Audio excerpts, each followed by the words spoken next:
कि वो दिन दूर नहीं है जब हमारी सरकार होगी वहाँ फिर मैं देखूंगा। नहीं, देखिए, ये शत्रुता की और इस तरह की जुबान भारतीय राजनीति में पहले नहीं थी। चुनाव जीतते थे लोग, चुनाव हारते थे, लेकिन अपने प्रतिद्वंदी के लिए इस प्रकार की अशोभनीय भाषा का इस्तेमाल नहीं होना चाहिए। मैंने तो सीएए पर माननीय गृह मंत्री जी का तब भी भाषण सुना, 2019 में दिसंबर के महीने में यह पास हुआ। हमने अपना प्रतिरोध दर्ज किया था। क्यों? क्योंकि संविधान सम्मत नहीं है। दूसरा, तमिल हिंदुओं ने क्या बिगाड़ दिया आपका? और परसिक्यूशन सिर्फ रिलीजियस नहीं होता है, पॉलिटिकल परसिक्यूशन भी होता है। अगर आप इन देशों का ही नाम ले रहे हैं तो इसमें कई इस्लाम में भी सेक्ट हैं जिनका परसिक्यूशन होने की बात आती है।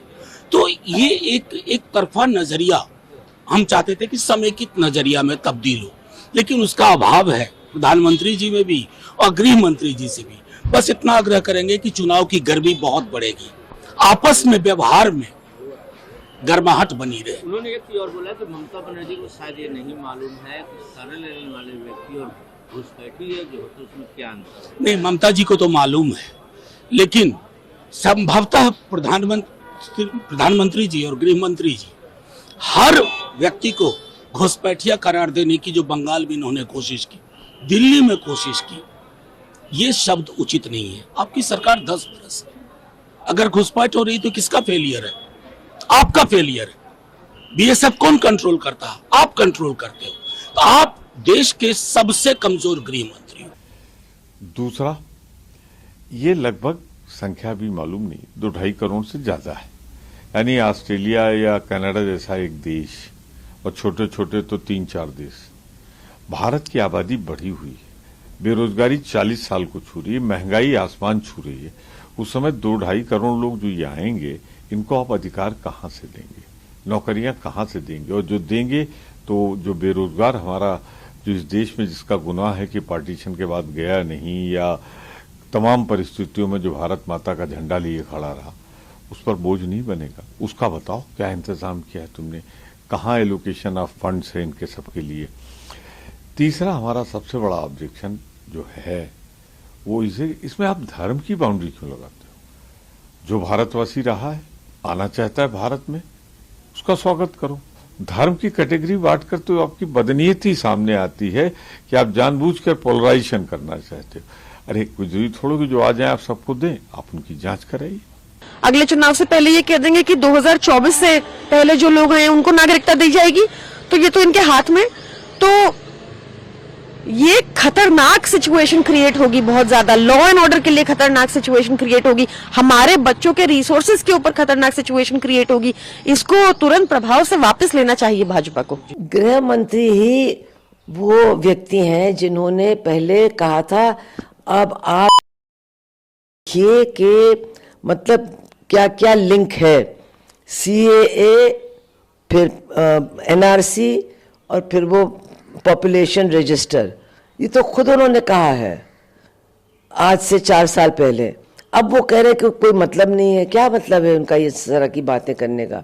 दरअसल जहां पर उनकी अपनी सरकार है, वो चाहते थे कि इसको लागू करके सीएए को यहाँ सांप्रदायिकता के आधार पर पोलराइजेशन हो, विभाजन हो।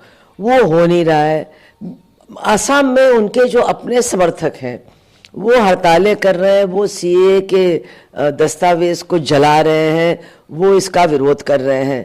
तो इन्होंने बिना सोचे समझे इसको लागू करने का काम किया है और रोज वो अनर्गल बातें कर रहे हैं, अपनी ही बात को दूसरे दिन मतलब नकारने का काम कर रहे हैं। लेकिन गृह मंत्री जी का बस चले तो राज्यों के पास कोई अधिकार बचेंगे ही नहीं।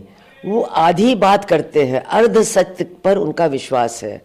हाँ, ये बात सही है कि पार्लियामेंट नागरिकता के बारे में फैसले करता है, उन्होंने सीएए पारित कर दिया, लेकिन जो एनआरसी का काम है, जो पता लगाने का काम है कि कौन कहाँ से आया है, ये अभी तक जो था ये डिस्ट्रिक्ट कलेक्टर जो थे उनको ये अधिकार था कि अगर किसी को भी नागरिकता चाहिए तो वो डिस्ट्रिक्ट कलेक्टर के पास अर्जी जमा करेंगे। अब इन्होंने जो नए रूल्स बनाए हैं, इन्होंने केंद्रीय एक कमेटी बना दी है और उनके पास सारी अर्जियां जाएंगी। अब आप सोचिए कि देश भर में जितने लोग हैं, इन सबकी अर्जियां एक केंद्र बॉडी के पास जाएंगी। किस तरह से होगा, कैसे होगा, इसके बारे में कुछ उनको बताना है नहीं, क्योंकि वो किसी के जवाब देते नहीं, बस अपनी बात कहते रहते हैं। केरला ने तो प्रस्ताव पारित कर दिया है असेंबली में कि हम इसको लागू नहीं करेंगे। अब आप जानते हैं कि सुप्रीम कोर्ट में याचिकाएं भी हैं जो चुनौती दे रही हैं सीएए को।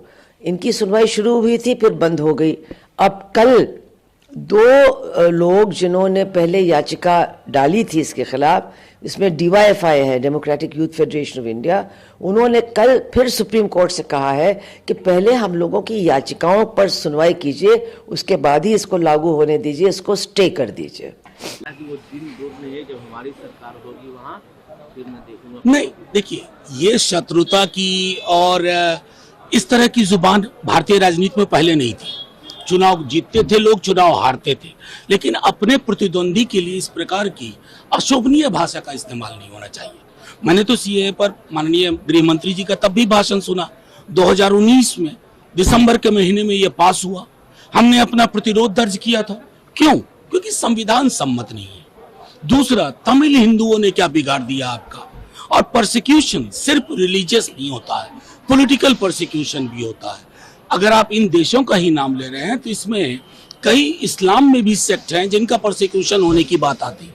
तो ये एक तरफा नजरिया, हम चाहते थे कि समेकित नजरिया में तब्दील हो, लेकिन उसका अभाव है प्रधानमंत्री जी में भी और गृह मंत्री जी से भी। बस इतना आग्रह करेंगे कि चुनाव की गर्मी बहुत बढ़ेगी, आपस में व्यवहार में गर्माहट बनी रहे। उन्होंने एक चीज और बोला कि ममता बनर्जी को शायद ये नहीं मालूम है कि सरल लेने वाले व्यक्ति और घुसपैठी है जो होता है उसमें क्या अंतर है। नहीं, ममता जी को तो मालूम है, लेकिन संभवतः प्रधानमंत्री जी और गृह मंत्री जी हर व्यक्ति को घुसपैठिया करार देने की जो बंगाल में इन्होंने कोशिश की, दिल्ली में कोशिश की, ये शब्द उचित नहीं है। आपकी सरकार 10 बरस है, अगर घुसपैठ हो रही तो किसका फेलियर है?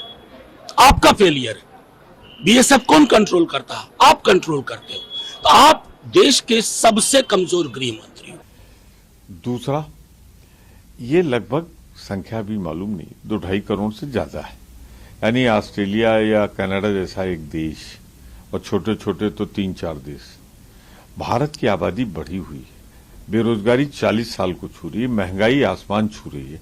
उस समय 2-2.5 करोड़ लोग जो ये आएंगे, इनको आप अधिकार कहाँ से देंगे, नौकरियां कहाँ से देंगे? और जो देंगे तो जो बेरोजगार हमारा जो इस देश में जिसका गुनाह है कि पार्टीशन के बाद गया नहीं, या तमाम परिस्थितियों में जो भारत माता का झंडा लिए खड़ा रहा, उस पर बोझ नहीं बनेगा। उसका बताओ क्या इंतजाम किया है तुमने, कहाँ एलोकेशन ऑफ फंड्स है इनके सबके लिए।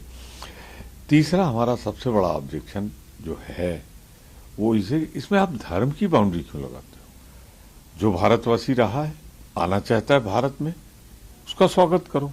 धर्म की कैटेगरी बांटकर तो आपकी बदनीयती सामने आती है कि आप जानबूझकर पोलराइजेशन करना चाहते हो। अरे कोई जरूरी थोड़ा कि जो आ जाए आप सबको दें, आप उनकी जांच कराइए।